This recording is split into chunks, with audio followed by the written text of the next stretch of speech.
బిహారీ, నువ్వు రావాలనుకుంటే లోపలికి రా. కానీ నీతో పాటు ఆ నష్ట జాతకుణ్ణి మాత్రం ఈ ఇంట్లోకి రావడానికి వీల్లేదు. అత్తయ్య, చిన్నపిల్లని పట్టుకుని ఆ మాటలేంటి? క్రిష్, నువ్వు పద.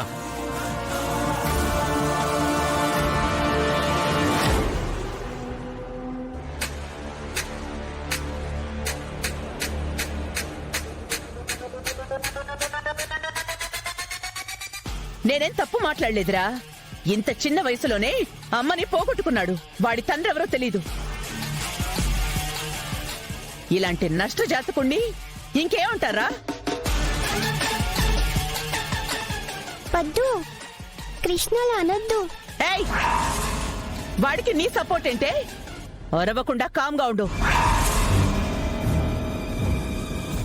అత్తయ్య, కనీసం మీకు కొంచెమైనా మానవత్వం ఉందా? ఒక చిన్న పిల్లాన్ని పట్టుకొని అన్నని మాట్లాడడానికి మీకు అసలు మనసు ఎలా వచ్చింది? బావా, మా అమ్మ ఏమీ తప్పుగా మాట్లాడలేదు. ఏంటి? తప్పుగా ఏమీ మాట్లాడలేదా?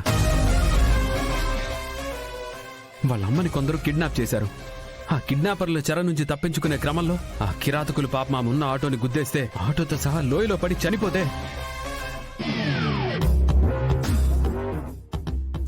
ఇందులో ఈ పసివాడి తప్పే ఉంది. బ్యాట్మ్యాన్, నా వల్ల మీ అందరు గొడవ పడ్డాం. నాకు ఇష్టం లేదు. మీరన్నట్టే మా అమ్మ నా వల్లే చనిపోయిందండి. అరే క్రిష్, నేను నిజంగా నష్టజాతకుణ్ణి. బ్యాట్మ్యాన్, సిరి, నీ ఇక్కడుంటే నా నష్టజాతకం వల్ల మీ అందరికి కూడా ప్రాబ్లమ్స్ వస్తాయి. వద్దు బ్యాట్మ్యాన్, నేను ఇక్కడి నుంచి వెళ్ళిపోతాను. క్రిష్, అలా మాట్లాడకు. ఏయ్, నిన్ను కామ్గా ఉండమని చెప్పాం కదా.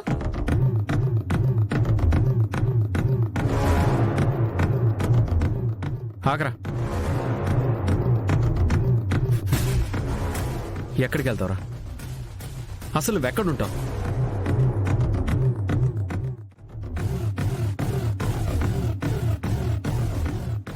ఇలాంటి వాళ్ళని చేరదీయడానికి చాలా అనాథ శరణాలున్నాయి. అక్కడ జాయిన్ చేద్దాంలే విహారీ. అత్తయ్య,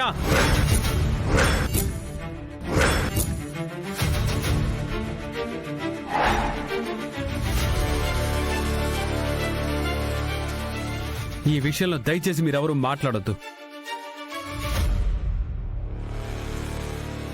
బ్యాట్మ్యాన్, నా వల్ల మీ అందరు గొడవ పడ్డాం. నాకు ఇష్టం లేదు బ్యాట్మ్యాన్.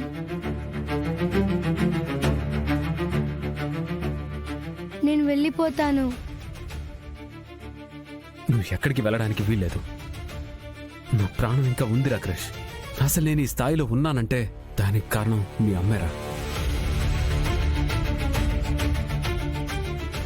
నువ్వు మీ అమ్మ మీ ప్రాణానికి ప్రమాదం అని తెలిసినా కూడా మీ ప్రాణాలు తెగించి మరీ నన్ను నా బిజినెస్ ని కాపాడారు.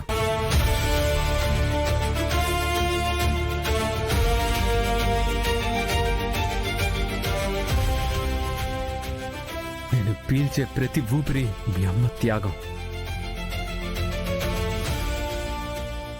ఇదిగో, ఈరోజు నేను వీళ్ళందరి మధ్యలో ఉన్నానంటే ఆ రోజు మీ అమ్మ చేసిన ధైర్యం వల్లేరా.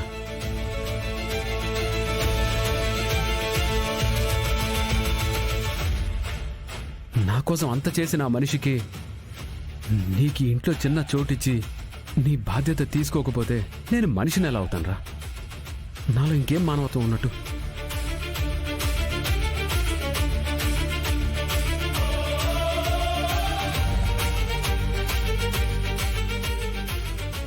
ఇక నుంచి క్రిష్ నావాడు.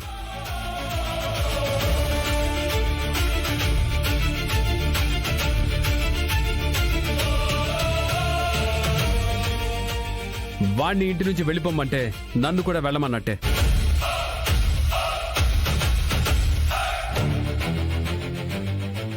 ఒకవేళ మీకు క్రిష్ ఇక్కడ ఉండడం నచ్చకపోతే నచ్చని వాళ్ళు నిరభ్యంతరంగా ఈ ఇంటి నుంచి బయటికి వెళ్ళిపోవచ్చు.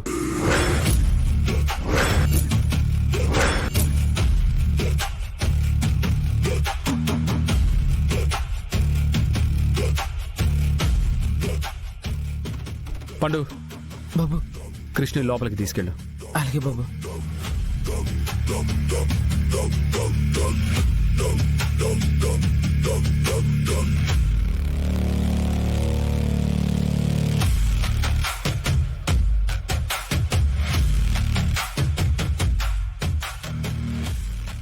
సహస్రా,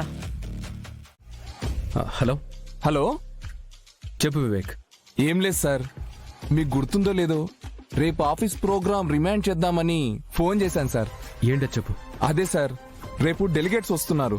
ఓ, రేపైనా వాళ్ళు వస్తుంది. అవును సార్.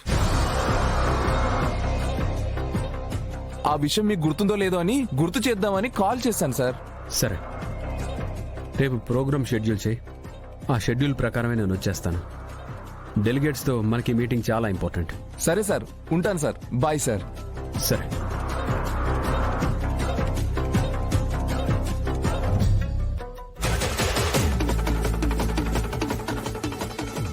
రేపే డెలిగేట్స్ వస్తున్నారు.